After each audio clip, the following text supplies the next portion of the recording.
MouseandJoypad.com bring you another original.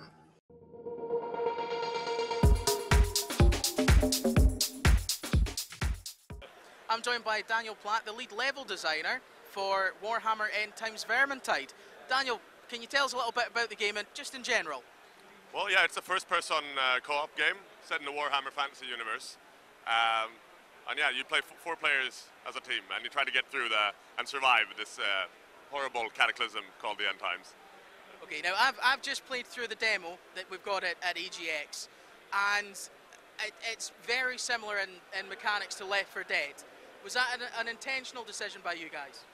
Definitely, we feel it's a very underserved genre. We feel Valve did co-op really well with Left 4 Dead, and we feel like it's a shame there aren't more games like it, really. Like, it's a really smart mechanic, and we feel we're more of a game in the same genre as Left 4 Dead. And we've added on our own things like loot and melee combat, which is very, very nice to have. Yeah.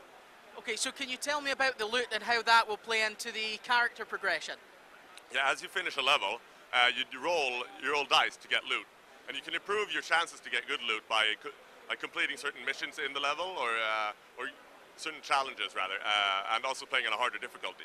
Then you roll and you get maybe a better, or you get a higher ranking item sometimes. And these items will have traits sometimes that kind of give you certain abilities. So, and you can kind of customize your character to how you want to play then.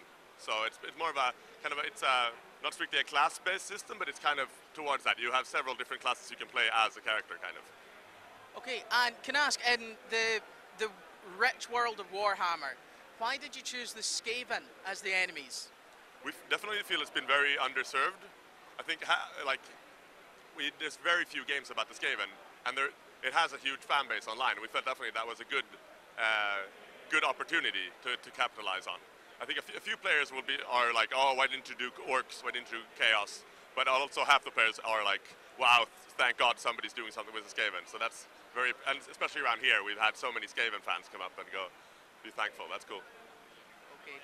Can you tell us if there's any post-launch support that you're going to provide? Any downloadable content or expansion? Definitely. We're going to do some free DLCs and also some paid DLCs. But the thing about the paid DLCs is that you will always be able to play it together, as long as the one hosting the game will have to own the DLC, but everybody joining doesn't have to own it. And we're planning that for a long period afterwards. And we'll see, depends a bit on what the community wants really after release, and we see how it does, see what we're going to go for. But we have a long-standing plan to support this game for a long time, both free and paid DLCs. Now, this game is launching on Steam, yeah. I'm right, and is it launching on consoles? Yes, we haven't set a date for that yet, but it'll be announced sometime in the near future. Will there be any cross-platform support? Any cross-play from, say, Windows 10 to Xbox One? Not that I know of. I don't think I can answer that question.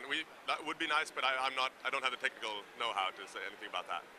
Okay, is there anything else you'd like to add about the game?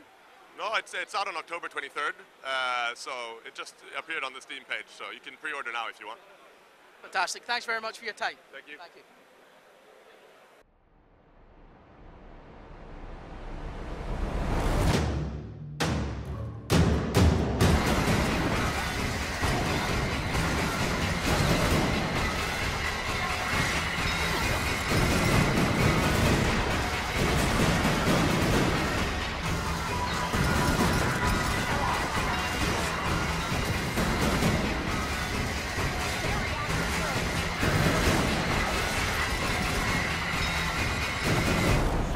Walks with us, we shall not fail.